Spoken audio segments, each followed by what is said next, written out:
bem? Ótimo. Então vamos lá, né?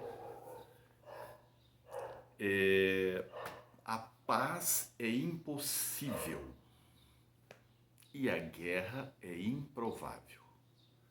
A paz é impossível e a guerra é improvável. E aí? Muito bem. Estamos falando da Guerra Fria.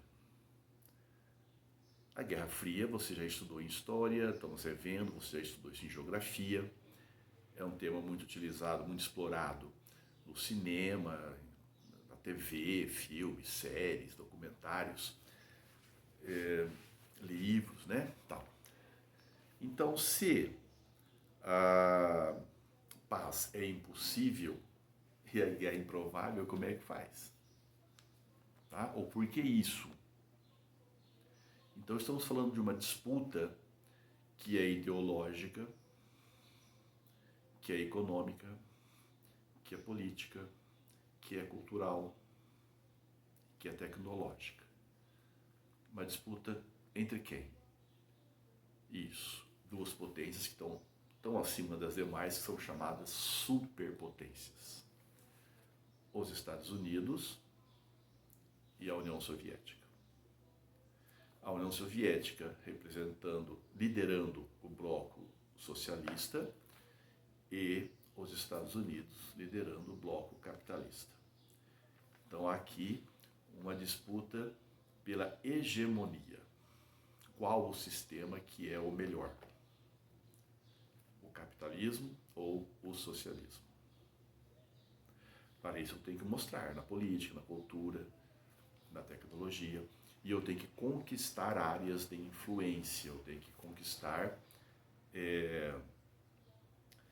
outros países para o meu bloco. Me fortaleço, enfraqueço o outro. Tá bom? Antes mesmo da guerra acabar, naqueles tratados, né, da Segunda Guerra Mundial, eles já estavam dividindo o mundo entre esses dois grupos. Tá? Por isso que podemos dizer que a Guerra Fria começa assim que acaba a Segunda Guerra Mundial. Para muitos, o lançamento da bomba atômica sobre as cidades japonesas de Hiroshima e Nagasaki, elas visavam demonstrar força nos Estados Unidos, visavam atingir a União Soviética, que estava com seus tanques sobre boa parte da Europa. Eles chegaram primeiro lá, em Berlim. E havia todo o interesse soviético, não necessariamente na Europa, mas na Ásia. Portanto, mostrar o domínio, mostrar que a arma que nós temos, e, mesmo assim, e ainda conquistar o Japão, era uma forma de frear, né, o avanço soviético, que era bem possível. Bom, apesar disso, vamos dizer que um marco inicial, considerado o marco inicial da Guerra Fria, vai ser justamente a doutrina Truman. A doutrina Truman, ela é de 1947, e Truman é o nome do presidente norte-americano. É praticamente uma forma clara de barrar, conter o avanço do socialismo no mundo. Porque a partir dessa doutrina, os Estados Unidos estão dizendo assim: aquele país ou aqueles países que se sentirem ameaçados pelo comunismo, nós vamos ajudar. Inclusive militarmente, nós vamos entrar lá, vamos com armas e tal, e vamos frear. Então é praticamente uma outra dizer, olha, eu vou intervir nesses países aí e pronto. Em nome da democracia, da liberdade, etc. E isso vai ser feito, né? Nós temos um grande... Tanto na Turquia como na Grécia, por exemplo, áreas da região dos Balcãs, de influência soviética ali, né? e nessas áreas também tinham muitos comunistas que estão tentando chegar ao poder lá, não vão chegar. Por quê? Porque há interferência norte-americana lá a partir dessa doutrina Truman, doutrina dos Estados Unidos. Bom, então é um marco. Nós não temos um contraponto da doutrina da União Soviética, porque o próprio socialismo também já é uma doutrina, né? E ele vai ter como um de seus conceitos aí a superação do capitalismo, tá? A destruição, inclusive, do capitalismo. Que eu estou colocando isso porque para cada ação vem uma outra reação incrível aqui, né? Muito clara. Então, faz alguma coisa no mundo socialista, o mundo capitalista vai fazer também. Faz alguma coisa no mundo capitalista, o mundo socialista vai tentar fazer também. Tá? Então, junto com a doutrina Truman, nós temos o Plano Marshall. O Plano Marshall é uma reconstrução da Europa. Então, os Estados Unidos vão se propor a reconstruir, ou ajudar, né, na reconstrução da Europa. Qualquer Europa, pode ser a capitalista ou a socialista. A proposta é para todos. Só que o mundo socialista não vai aceitar por conta da própria influência e pressão da União Soviética. Tá? E como assim? Então, gente, ajuda aqui significa empréstimos, né? Então nós sabemos o que significa isso. Então os europeus vão comprar os produtos norte-americanos, produtos comuns, né, mesmo, de alimento, a roupa, mas também para reconstruir a cidade, as indústrias. Então, de uma forma, o que eu estou fazendo com esse plano? Eu estou te ajudando e te dou uma condição, óbvio, você ficar minha aliada.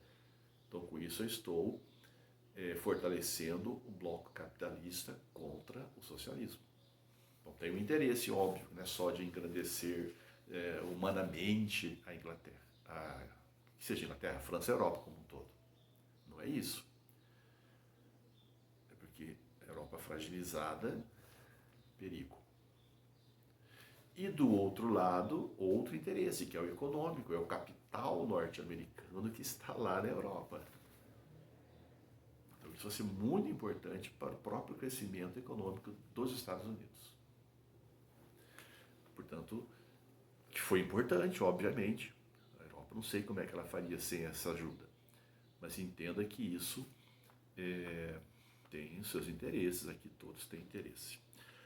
O Japão está fora disso, não está na Europa, é óbvio, o Japão vai ser ajudado depois, tá? O Japão, em 1950, você vai ter o Plano Colombo, e esse plano é que vai ser também de reconstrução do Japão a partir dos Estados Unidos. Já falamos da importância que o Japão tem naquela área e como era importante para os norte-americanos ter essa influência sobre o Japão. E aí sobre a Ásia como um todo, enfraquecendo as intenções soviéticas. O Plano Marshall é de 47, esse aqui é de 50. Bom, então a União Soviética vai ter que aparecer o plano também. Portanto, algum tempo depois, mais precisamente em 1955, se eu não estou, em 49, ou até 47. Em 49, a União Soviética lança o Comecon. Comecon, sim, Conselho de Assistência Econômica Mútua, que é uma tentativa aí de fazer o que fazia o Plano Marshall. A boa parte dos livros fala que a União Soviética, nesse primeiro momento, não tem tanto recurso assim como tem os Estados Unidos. Mas, de qualquer forma, faz o seu plano. Então, Plano Marshall, Comecon. Na sequência, vamos fazer uma aliança militar. Essa aliança militar que vai juntar, né, unir os países capitalistas, chamada de OTAN. A OTAN é de 1949. Então, Organização do Tratado do Atlântico Norte, uma aliança política militar capitalista. 49. Em 55, a União Soviética faz também a sua aliança militar, político-militar, Pacto de Varsóvia. Então, aqui, um lá e um aqui. Bom, grande parte do poder dos Estados Unidos vem do dólar, agora supervalorizado inclusive, porque está reconstruindo a própria Europa, o Japão e os Estados Unidos, o dólar. Outra coisa, multinacionais. As empresas norte-americanas estão se espalhando por aí, multinacionais. Terceira, a supremacia nuclear. Primeiro país até a bomba atômica. Então, o poder nuclear, o poder econômico do dólar e das multinacionais. E o quarto, ou terceiro, se você colocar multinacionais e dólar junto, coloca o terceiro aqui, que é essa indústria, vamos chamar assim, cultural. Tá? Ou seja, sobretudo o cinema norte-americano, que vai espalhando pelo mundo o modo de viver dos Estados Unidos, pelo aspecto da cultura. Do lado soviético, eles também têm seus poderes, vamos dizer assim. Eles têm uma moral, vamos dizer assim, um prestígio por vencer a Segunda Guerra. Claro que não venceram sozinhos, mas na área onde eles estão, da União Soviética até parte da Europa ali, foram os comunistas que tomaram a liderança. Então eles têm esse prestígio e foram os primeiros a chegar na Alemanha. Então os textos são meio que consensuais que sem o Stalin a Segunda Guerra teria outra cara. Então, prestígio aí. Segundo, a supremacia militar também. Além do exército numeroso e tudo mais, em 1949, a União Soviética já tem a sua bomba atômica. Então já tem também o poder nuclear. E o terceiro é a questão da justiça social. Porque a teoria socialista, a partir lá do próprio marxismo, fala sobre a questão da justiça social. Trabalha muito mais com a questão social do que com a questão do mercado. Então, a despeito do que está acontecendo nesses países, teoricamente, a ideia é de lutar pela igualdade das pessoas e não pela disputa entre elas. Tá?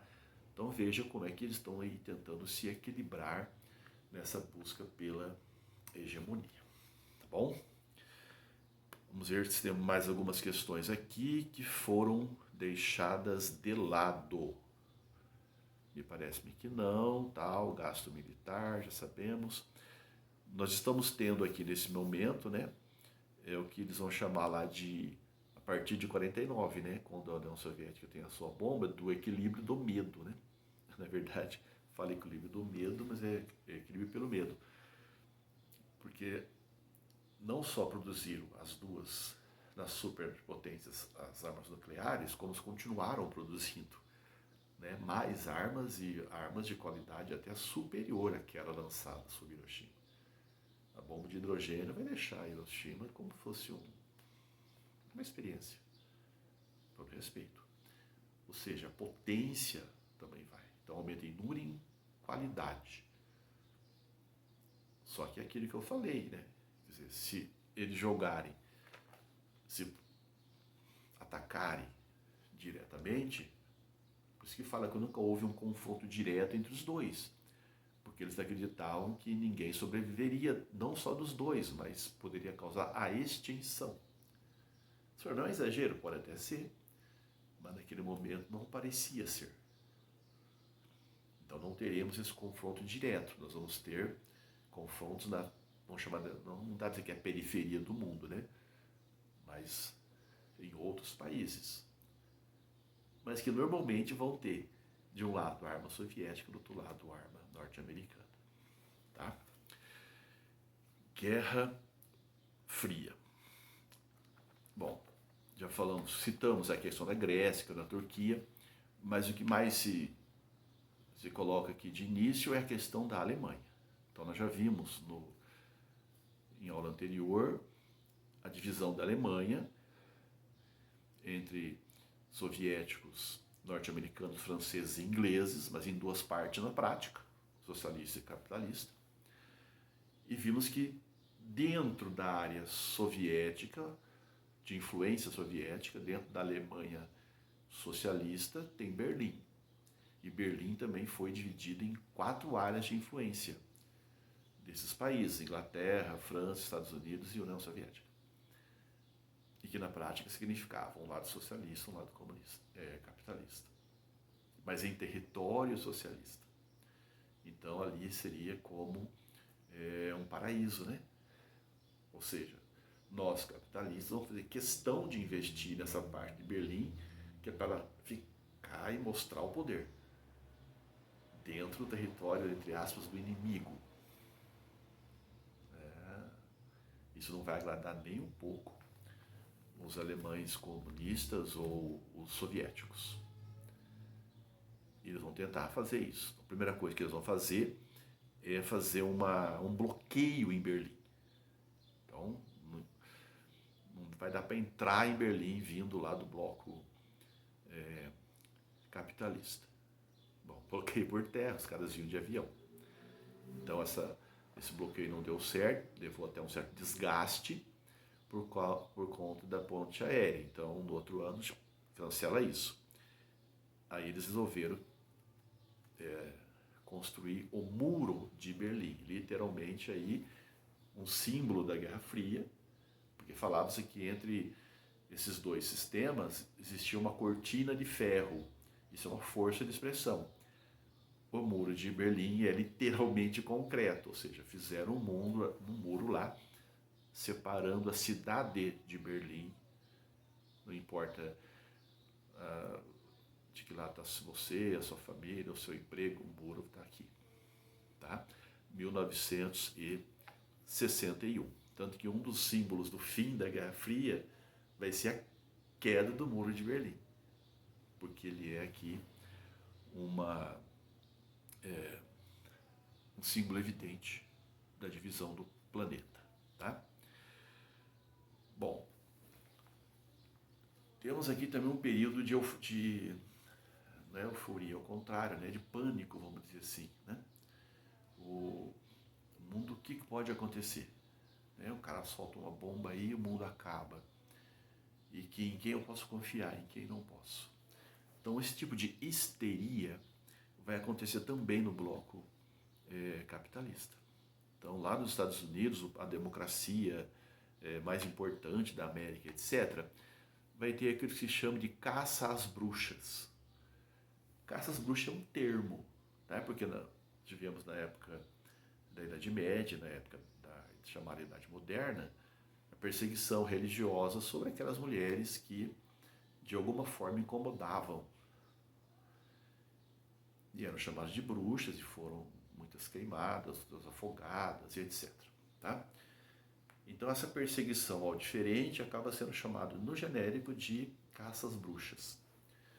Sobretudo quando você não tem assim uma justificativa muito clara e real sobre aquilo. E aqui vai ter, é o chamado macartismo, nome que vem de McCarthy, que é um senador norte-americano, que vai criar um comitê para investigação de atividades anti-americanas. Então, dentro dos Estados Unidos, aqueles que se opunham ao governo norte-americano vão ser chamados de comunistas. Pois é. Quer dizer, na verdade eu posso ser só uma oposição, eu posso não gostar do que está acontecendo, eu posso não gostar nem desse governo. Não quer dizer que eu quero que os soviéticos invadam aqui e transformem isso em socialismo. Alguns podem até querer, mas não é o caso da maioria. Então esses que de alguma forma se opuseram, inclusive no passado, né, uma passeata, um abaixo-assinado, tal, eles eram investigados. Tá bom? Vão para uma lista, podem perder emprego, vão ser vigiados, podem ser presos. E quem mais que eles vão... Que direção que vai sobre isso? sobre quem vai isso, sobretudo, né? Sobre os formadores de opinião. Então, sobretudo, intelectuais, professores e artistas. O artista mesmo, aquele que está lá, que é o ator ou é a atriz, mas aqueles que dirigem, os diretores, aqueles que fazem os roteiros, porque vão descobrir que ali tem uma infiltração, o cara está, não é só uma crítica à sociedade, ele está doutrinando. Olha só como é que é isso. Periodicamente essa conversa volta, tá? Então tem vários assim personagens famosos, né, que sofreram essa perseguição. O mais conhecido de todos vai ser sempre lembrado, Charles Chaplin, tá? Mas temos vários outros aí. Vocês podem procurar na internet. Tem um filme chamado Trumbo, que mostra a perseguição de um roteirista, que fez um dos filmes mais legais da história, mesmo que já está esperado que foi há muito tempo, mas fez Spartacus, tá? Nos anos 60, se não me engano. Filme marcante até hoje. E tantos outros. Então, macartismo, não esqueça essa histeria que aconteceu nos Estados Unidos. Em alguns momentos, a Guerra Fria foi também quente, né? Nós vamos ver isso um pouco mais à frente, com o Vietnã e tal. Mas aqui já aparece, em 1950, o exemplo de como poderia ser. Mas como foi? É a Guerra da Coreia. A Coreia, que até então era dominada pelo Japão, né? Agora, quando acaba a Segunda Guerra e a derrota do Japão e tudo mais, ela vai ser dividida. Então nós temos a divisão da Coreia entre o bloco, né, comunista ou socialista e o bloco capitalista. Então, a Coreia do Norte, socialista, a Coreia do Sul, capitalista. 1950. Acontece que em 49 teve a Revolução Chinesa. E a Revolução Chinesa despertou, né? Quer dizer, ó, é possível, acho que dá, não sei o quê. Lá na Coreia do Sul tem muitos comunistas, os caras querem. Então a Coreia do Norte vai invadir a Coreia do Sul. Motivado, por exemplo, chinês, e porque também tem muitos socialistas lá na Coreia do Sul. Então eles querem unificar. Até porque, gente, essa divisão da Coreia em duas partes não foi feita com uma consulta ao povo, o que eles queriam, como é que vai ser. Foi dito, aqui vai ser assim, aqui assim. E aí, acabou levando a uma guerra, a participação sobre a Coreia do Norte da Rússia e da China, muito mais da China, diz verdade, a China mandou soldados lá, a União Soviética é aquele apoio tático, né? E também a presença do exército também norte-americano lá. Um conflito bárbaro, mas que depois de 3 anos virou, acabou. Né? Eles assinaram um armistício, que é um rendimento, fim da guerra. Na verdade, o fim dos conflitos ali, mas não houve nenhum acordo de paz. Não teve isso. Né? A paz de Panmunjom, né? Panmunjom, a paz que eles fizeram. Mas até hoje não tem lá um acordo de paz. E a guerra da Coreia, isso nossa fala, gente. 1 milhão de mortos. Então não foi só um conflito assim. Foi uma puta, não, desculpa. Foi uma grande de uma guerra. Tá? 1 milhão de mortos. Sobretudo de chineses e coreanos. Beleza? Beleza. Bom, depois disso a Coreia do Norte praticamente se fechou. Ali virou algo que é bem estranho, né? É quase um reinado ali. Não dá para dizer nem que aquilo é socialismo, porque acaba morre um, quem sobe é o filho de quem estava lá, então aí não é bem socialismo. Mas é muito fechado, não temos tantas informações sobre lá, as informações são só de quem não gosta de lá, né? Mas a situação lá é muito complicada mesmo. Ele se aproxima dos Estados Unidos várias vezes, né? Esses 2 últimos anos, inclusive, esse governo aí louco dos Estados Unidos se aproximou, conversou e tal. Se aproxima também da Coreia do Sul, mas sempre mantendo uma tensão, porque eles têm poder bélico, eles têm arma nuclear e dizem que tem mísseis consegue mandar essa arma, essa bomba bem longe. Então pode atingir alvos do mundo capitalista e tal, inclusive a própria Coreia do Sul. Já a Coreia do Sul industrializou-se, cresceu bastante, né? Teve um grande desenvolvimento e boa parte, inclusive, carros coreanos ou sul-coreanos circulam aqui pelo Brasil com certa tranquilidade ou facilidade que seja. Guerra da Coreia. Vale a ONU é criada no contexto da Guerra Fria, na verdade, final da Segunda Guerra, mas já no contexto da Guerra Fria, se não me engano, em 1946. Ela tem aquela missão, né, de fazer o que a Liga das Nações não conseguiu fazer. Tá?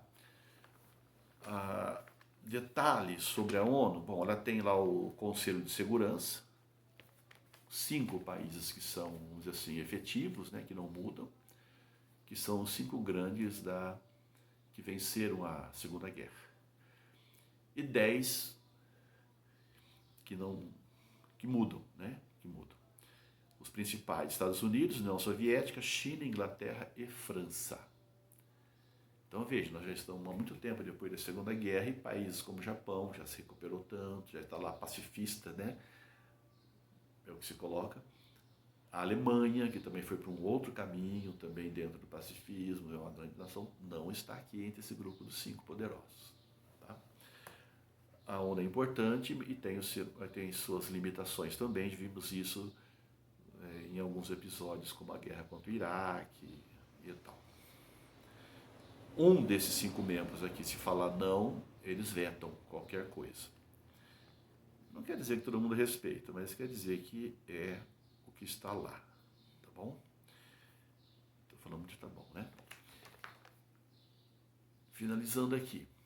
Enquanto isso, lá na União Soviética, nós temos a morte do Stalin, acaba a Guerra da Coreia em 53, né?